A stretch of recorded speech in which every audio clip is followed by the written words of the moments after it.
In 2010, there was a surge of shark attacks off the coast of Egypt, and it was starting to affect tourism, so the government was under a lot of pressure to come up with an answer. While this was happening on a popular talk show, a diver mentioned that he had found electronic devices attached to some of the sharks, and came up with the obvious conclusion. The sharks were being remotely controlled by Israeli intelligence.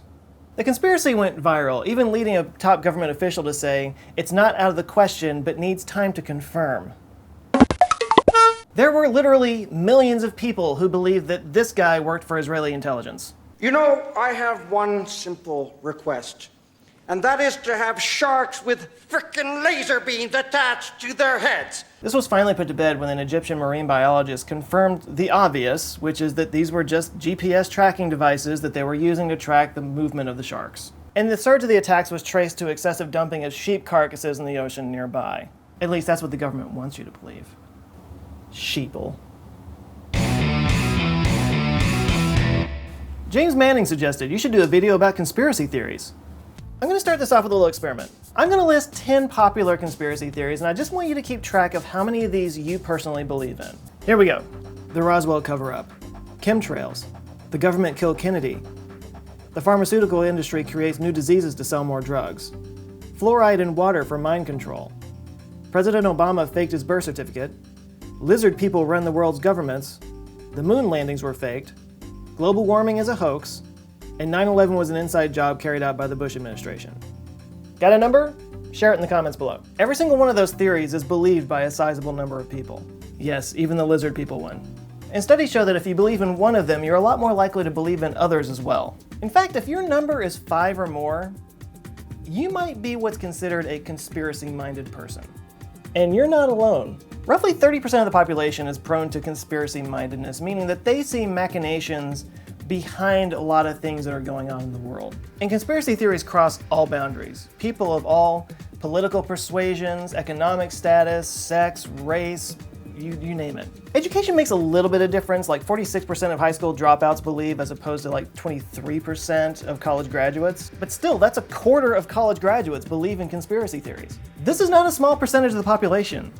So what's going on with that? What causes some people to believe conspiracy theories and see them where others don't? A typical conspiracy theory has 4 parts to it. A group acting in secret to alter institutions, usurp power, hide truth, or gain utility at the expense of the common good. And a lot of that just comes down to trust.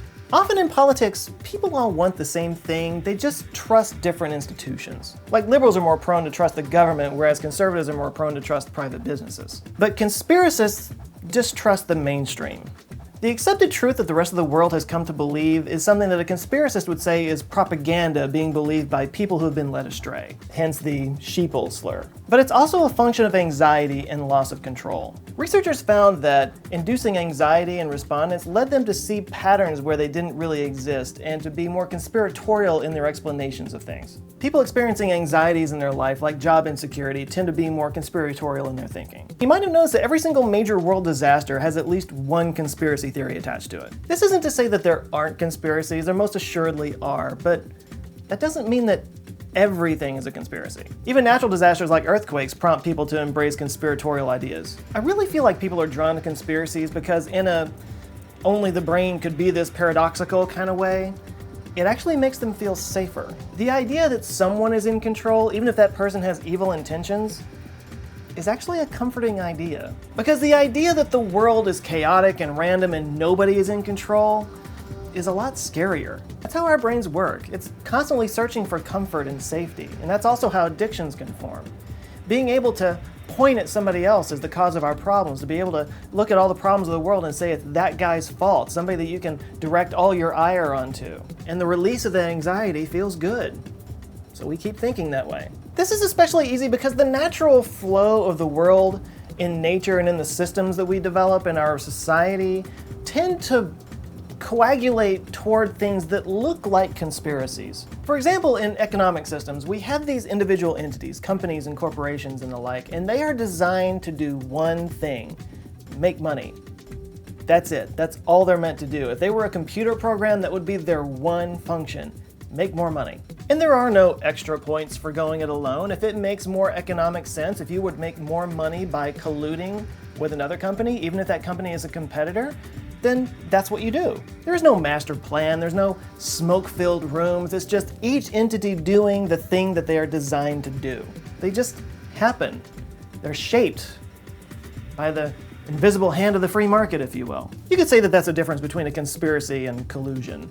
But so what? Is this a problem? Is there any problem with believing in conspiracies?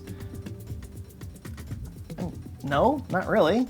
But just like everything else in our lives, we have to have some self-awareness behind it. We have to understand that we have this cognitive bias of believing that there's something in the background pulling the strings. Because that kind of thinking, if left unchecked, can lead to something far more dangerous. Paranoia. It can lead you to go through life believing that there are forces working against you around every corner and everything that's going on with you. And paranoia can lead to some really bad things. Conspiracy-minded people are actually sometimes a lot smarter than other people. Our brains are pattern recognition machines. And the smarter you are, the more likely you are to find patterns where maybe other people don't. But intelligence and mental health are not the same thing. There truly is a fine line between genius and madness. So if you are somebody that's more conspiracy-minded than other people are, this isn't an attack on you. There's nothing wrong with you. In fact, you may be a little bit smarter than the rest of us. But I would ask that you point that healthy skepticism inward from time to time. Examine your thoughts. Doubt your assumptions. Don't assume just because something feels right that it is right. And remember that the world is chaotic and random, and sometimes things just happen. You might find that the real conspiracy is taking place inside your own head. So tell me what conspiracy theories you believe. Let's talk about it down in the comments, but please, living room rules, people. Let's be nice. Thanks to all of you for watching. If you liked this video, give it a thumbs up. If you didn't like this video, give it a thumbs up anyway. If this is your first time here, I hope that you can hit subscribe because I come back with things just like this every Monday. Follow me at Answers with Joe at all my social media down there. Thank you guys so much for watching. You go out and have an eye-opening week, and I will see you next time. Love you guys. Take care.